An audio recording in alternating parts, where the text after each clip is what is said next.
trauma bonds. Got close off of battle scars. Equal pain, so we think it's equal game. Same team, but it's different hearts. Same goals, but it's different shots. Thought we was winning the same. Turns out you were just running me game. Should've known, but I couldn't guess it. It's a damn shame. What's up, everybody? Welcome back to another episode of Hoop MCs, brought to you by myself, Hassan, and my co-host, Nassim. What is up, buddy? What's up, Hassan? How are you this week? I'm good, man. I am good. Right now, we want to bring you guys a second edition of our version of the Top 5 MVP race. We recorded one. Well, actually, I recorded one. Nassim was out due to resting reasons, right? That's what we're calling it. Load management. Load management. There you go. But right now, I got my guy on with me, so he'll give you his top 5. I'll give you my top 5, and we'll see where we agree, disagree, roast each other, that kind of stuff. Are you gonna allow me to speak, or are we gonna interrupt each other? No. So I'm thinking of format. Do you want to just go like you reveal number 5, I reveal number 5, or do you want to go through your whole list and I go through my whole list? Let's go number 5. Okay. All right. Let's do a quick rock, paper, scissors shoot to see who goes first. All right. Rock, paper, scissors shoot. Dude, just go first. All right. Coming in at number 5, we have Jaylen Brown. Shut up. He's having a career year so far. He's averaging 27, 6, and 4. He's shooting 50%, which is actually absurd. And they're number 4 in the West or East right now. Nice. All right, I'm not gonna lie, that's a good pick. I take back my ew. I actually looked at Jaylen Brown, but the Celtics just don't excite me enough for me to put him on the list for some reason. Oh, you're one of those. Yeah, I am one of those. I'm a casual, but I will say that's a good pick, man. Thank you. I appreciate it. At my number 5, I'm probably gonna get a lot of heat for this, but I got Colin Sexton. Well, let's go ahead and wrap up the episode, guys. No, hear me out, man. Right, Cleveland is number 5. Uh-huh. This dude dropped 40-plus on Brooklyn and then dropped 25, I think, last night to beat them again. Nobody expected Cleveland to be where they're at right now. He's legit. I think he's number 11 in scoring, if I'm not mistaken. Is he number? Yeah, number 11. So he's averaging, at the current moment, 27 points a game. Only 4 assists, but he's also shooting 52% from the field and 47% from 3. So, I don't know, man. All right, I'll give you it. I still think your brain's a little dog water, but, I mean, I would put Jaylen Brown over Colin Sexton. But you got it, dude. I'll give it to you. Yeah. Sure. But Jason Tatum is still the better guy. So, to me, it doesn't make sense necessarily to have Jaylen Brown, even though he's carrying the load since Tatum hasn't played in a while. But nonetheless, I'll give you credit.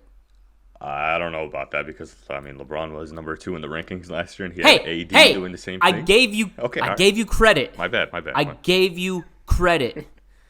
All right, you go with number 4, man. All right, I'll go number 4. We're doing snake draft. Yeah. But, number 4. This is a good pick. I think some may even say, are you sure? That's kind of low. But I got Jokic from Denver, Nikola Jokic. And the reason being is although Denver is struggling right now in the season, I do expect them to end up in the playoffs, at least a top 6 seed. Let me tell you Nikola Jokic's stats. So he's averaging 25.5 points a game, only 8.1 rebounds. I'm shocked that he's averaging that low. And 11.3 rebounds. Wow, I can't read. And 9.9 assists. So this guy essentially is averaging a triple-double right now. And he's a center. I know triple-doubles don't mean anything. Houston Rockets fans probably should not glorify triple-doubles based off Harden missing out on an MVP for that reason. But when you're a center and you're averaging a triple-double, I got to give you respect for that. And that's the reason why he's number 4 for me. Yeah, and I agree with him being a top 5. I do think he's a little low on your list, but I understand. You know, the wins, I mean, their win-loss ratio, they're 8th in the West right now, so it's kind of hard to put them any higher. For my number 4, I got The boy Kawhi Leonard, baby. Ugh, He's man. actually How could? okay. I know we shat on him, but he's actually having a pretty good season. He's averaging 25, 5, and 5, and they're tied for first in the West right now. They're actually number one because they beat the Lakers, didn't they? Oh yeah, I guess technically they have the edge. So yeah, they're even better. They're first in the West. But I mean, we saw the game without Kawhi Leonard where they got obliterated by the Mavs by like 40 or 50. And I mean, when he comes back, they end up winning. That's literally the epitome of an MVP. You need your best player to win games, in my opinion. No, I did take a glance at Kawhi, and I looked to see where he was at in scoring versus Paul George. I don't think there's that big of a margin between them in scoring, but I don't know. I just feel like 25 points is kind of like pretty standard for Kawhi Leonard at like compared to what he's averaged in the past. But again, I get why you would consider him an MVP candidate just because he has like the Clippers are so slept on. Yeah. Like they're number one, like you said. Like I actually saw that today, and I'm like, holy crap, the Lakers aren't number one. But I'm putting wins as a pretty big factor here. I mean, obviously coming from a Harden fan, you would expect that like wins should be one of the biggest factors. yeah, that's fair. But I like it. I'll give you credit. Thanks, man. So we both just revealed number 4. Go ahead. It's number 3 on you. My number 3 was your number 4. I went ahead and put Jokic on there. Like you said, Okay. he's averaging a triple-double as a center. Only problem is they're 8th in the West. I feel like they're only that low because of all the COVID stuff that happened. So, Yeah. given time, he really could be number 2 or even number 1 if they continue winning and he keeps up this stat line. Yeah. Yeah. Michael Porter Jr. has, I think, only played 4 games for the Nuggets. He's obviously their third best player when you take a look at the depth chart. So they are missing a pretty critical piece. Like you said, they're number 8 right now. So considering, your third best option is out and you're there, right there. And it's pretty tightly packed, the West. So Yeah. I agree with that logic. Yeah, and MPJ had a pretty good game last night, even though Chris Paul threw the game for the Suns. But MPJ. Oh, he came back? Yeah, he was playing last night. He did pretty good, and I think he had limited minutes, but he was still shooting pretty well. Yeah. Well, he only scored 7 points. Yeah, and that was like all in the first quarter, and then he got limited minutes the rest of the way Why is that? because he was first game back from injury. Oh, okay. Yeah, because I'm taking a look, and he only played 19 minutes. Yeah. So, yeah, they gave Will Barton the nod. Yeah. But, yeah. My number 3, I have Kevin Durant. So hear me out, man. Just hear me out. Right now, the Nets, I don't know. They're kind of looking shaky with the Harden trade that went down. We saw, I think, in 2 games, if I'm not mistaken, they looked really well when it was just Harden and Durant. Durant kind of looked like the guy, and I think he is going to establish himself as the alpha of that group. Harden seems to be comfortable with handling the rock, so I think he's going to take on that role. And I think Kyrie Irving, that's kind of the big question. How does he mesh in all of this? But going back to Durant, like, that dude hasn't missed a beat pre-Achilles injury. He scored 40 plus, I think, if I'm not mistaken, and then like somewhere in the 30s as well, if I can remember correctly. But that dude looks unstoppable still. He's shooting like 47% from 3. He's second in scoring right now, and he also he's averaging 7.5 rebounds and 6 assists a game. So, I mean, he's still filling up the stat sheet in other areas, making an impact. So, I think KD at number 3, that's where I'm going to place him. Okay, I respect it, but I'm gonna be honest with you. I avoided Nets players at all costs just because I feel like they take away from each other. It's kind of like the thing with the Warriors where Steph and KD were both having a great season that one year, and none of them were pretty much in the MVP race just because they were taking away from each other essentially. So that's how I'm viewing it. Maybe later on, once like you said, KD establishes his full alpha role, then I can start putting him back in the race. But for now, I'm kind of keeping him out. And I also want to say that me and you got into an argument because you didn't think KD would be back. He wouldn't have his step. And I stood my ground and I said he would. And I called them the championship favorites before any of this. When was this? Hold on. When did I say that he's going to lose his step? When we were arguing over Kyrie and KD or whatever, you mentioned that KD wasn't going to have his step. You said it about Kyrie and you said it about KD. What? Why did I say that about Kyrie? He wasn't hurt. Yeah, we were arguing over you because we were talking about Kyrie being overrated or not. Oh, yeah. Well, look, I reserve the right to change my opinion. I do this literally every day. I was wrong. I'll say that in front of the audience. I was wrong, guys. But yeah, no, I like your argument about like how they take away from each other. True.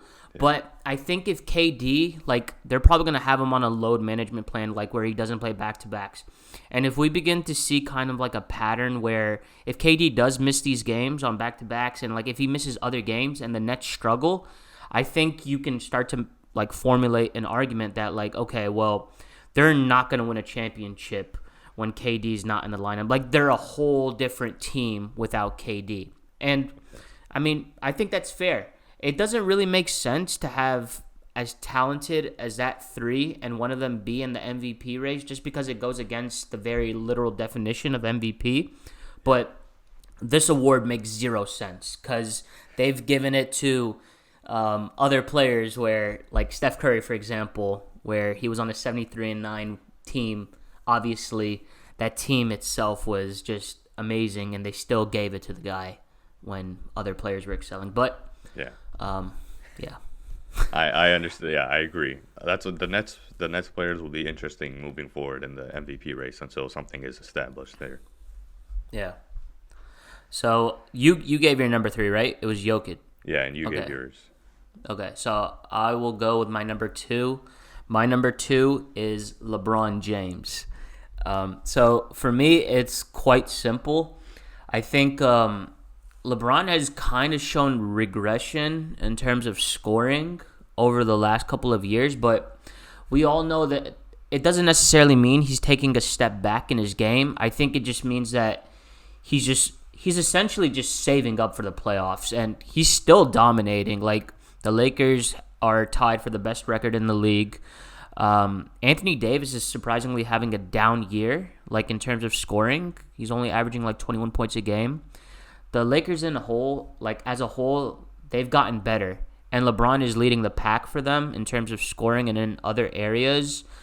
Just kind of looking at the stats right now, he is averaging 24 points a game, 7.8 rebounds, and 7.6 assists, if I'm not mistaken. So 24, 8, and 8. He's also shooting 48% from the field, which I think is kind of low, but he's also shooting 40% from downtown, and that's pretty surprising. So as long as the Lakers end up finding themselves as number 1, like, they have to finish number 1 in the West in order for LeBron to have a legitimate chance to win MVP. And so that's the reason. And we've hoed the guy so many times, I feel like. We've hoed him so many times with not winning MVP just because of the fact that he's constantly finding himself in the NBA Finals. So I think it's he's due for another one before he retires. I think there's definitely voter fatigue there. There's no other way around it. I also think that's one of your worst top 5 picks. I don't know why LeBron's at number 2 on your list, because he's also number 2 on my list. Let's go. I was like, what? You don't even have him in your top 5? Yeah. Coming in at number 2 on my list, I have LeBron James from the Los Angeles Lakers. I have to agree, man. He's having a great season, even though like he's not like going crazy or anything. Like you said, he's reserving himself, and he's just he's literally the smartest player probably in the NBA. Yeah. And like he's to average those numbers without even having to completely take over a game is just absurd to me. And obviously it's paying off because they're tied first. So. And also the guy is super, super corny. Let's not forget that. Yeah. Hey, you mention it every episode, so let's bring it up for the MVP rankings here. Yeah. But no, agreed with everything that you said. Let's wrap this up with our number 1 picks. Who's going first, me or you? You. I honestly think we're gonna have the same one. I'm pretty sure we do. And Yeah. if we don't, I'm gonna slap the Hold ball on. out of everybody. On three. Let's say it together. All right. All right. 1, 2, 3. Dwight Joel Howard. Embiid. Oh, this is awkward. Yeah, I have Joel Embiid. Yeah. Let's go. All right. Yeah. I mean, it's a no-brainer. Like, dude is the best center in the league, hands down. He's averaging 27 points, 11.3 rebounds, and 1.3 blocks. Oh, that's kind of low. I didn't expect him to be that low. But he's shooting 56% from the field, 40% from 3, and he has the Sixers at number 1 in the standings. Ben Simmons is trash. I'm sorry. Yeah. But you would think, like, oh, well, he has Ben Simmons and, you know, he has another co-star. No. Ben Simmons is not a co-star. Ben Simmons is Rajon Rondo. Credit to you for saying that. This is Joel Embiid's team. Not even close. And as long as the Sixers are up there in the standings and he continues to play at this rate, I think Joel Embiid has a legit shot to actually win an MVP this season. Yeah, I just want to make a quick side note before I give my take on Joel Embiid that the Sixers are actually stupid for not making the trade. I mean, you would have paired Harden with the best center in the league, so Yeah. they're dumb. They completely missed out on that one. But yeah, I have to agree. Joel Embiid, obviously 27-11, and he's averaging 1.6 blocks. He has the number 1 record in the East. The only thing is, I feel like if Jokic and the Nuggets continue to play better, he may come in and sneak up and take that number 1 spot. Just because if they're a top 3 seed, I would give Jokic the edge over Embiid. Only because he's averaging a triple-double, and you can see the impact he's having as soon as he got back on the floor. That's fair. And I would agree with that. I don't know if they will, though, because I think Utah, they're playing really well. Yeah. I actually was thinking about putting Donovan Mitchell in the race, but I didn't want to. I don't know why. I wanted like one controversial candidate, which I got with Colin Sexton. I mean, you ended up proving me right or wrong, so I agreed with you on that.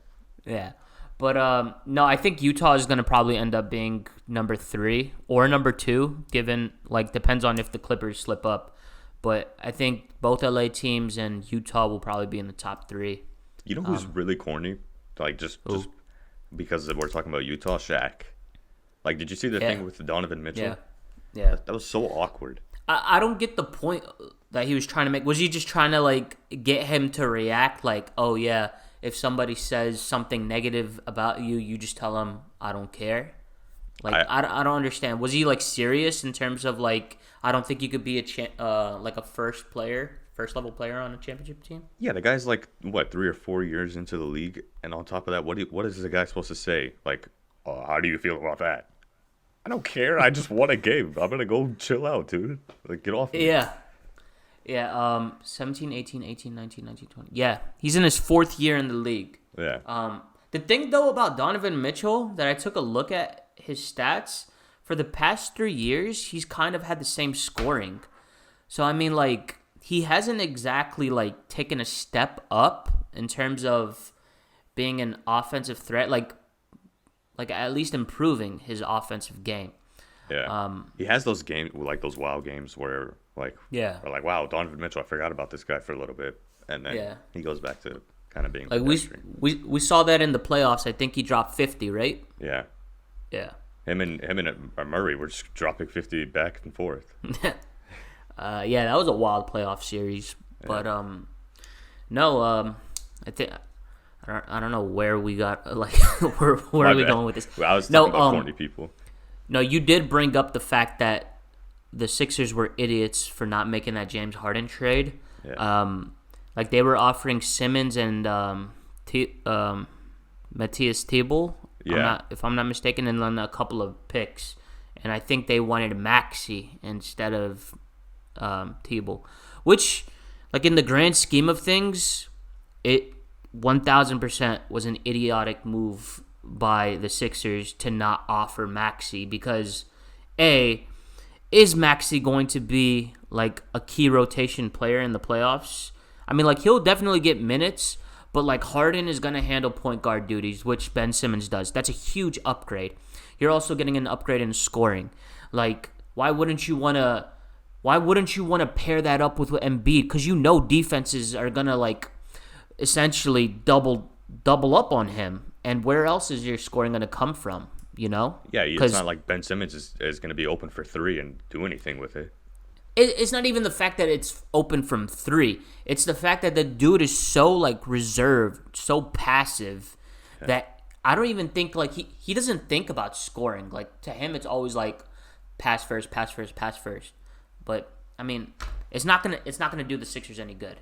I think their ceiling is like they could probably find themselves in the conference finals just by sheer luck. But I think realistically, they'll probably be a semifinals team. Yeah. I mean, it depends who they get matched up with second round. Either way, like when they meet the Sixers or the Nets. I mean, the Celtics or the Nets. I think that's it. Just because the Celtics are a much more complete team, and the Nets are winning it all, so it doesn't matter. Yeah, and I mean, it's not a foregone conclusion that the Sixers are going to finish number one. I mean, they can slip down, and if they get unlucky and match up with like the Heat, for example, I would be very cautious, like in terms of their chances against the Heat, because I mean that's a team that went to the finals last year. Yeah, and not only like they game planned against Giannis perfectly in the playoffs last year. Like exactly, Eric Spoelstra is just a genius, man. So they're the last team I want to see in the East, honestly. Yeah, and I mean we'll see.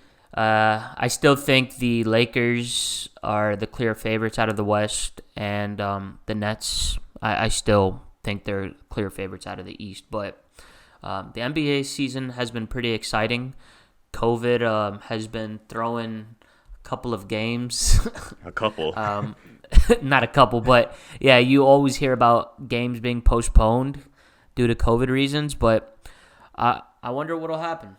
Yeah, I don't know when they're gonna find the time to make up these games and how that's gonna work, but that's definitely gonna take another toll on the standings moving forward. So yeah, I read an article saying that they'd be surprised if all teams play 72, and there'll likely be a scenario, not likely be a scenario, but like it's more probable that they're gonna base it off of winning percentage at the end of the day versus did these teams play a full 72 and then look at winning percentage. So we could see a scenario like last season before the bubble where certain teams played less and they just invited, the top 20, for example, and based it off of winning like essentially like which teams realistically have a shot at making the playoffs. Like I definitely can see a shortened season because of the COVID situation. Yeah, I don't agree at all that the teams are going to play 72 games. So I definitely think there's going to be teams playing significantly less, unless they magically find a way to make this up. Do you think that we can see a scenario where most players get vaccinated and like key staff personnel get vaccinated before the season ends, or? I don't know. No? First off, isn't there like a vaccination shortage already?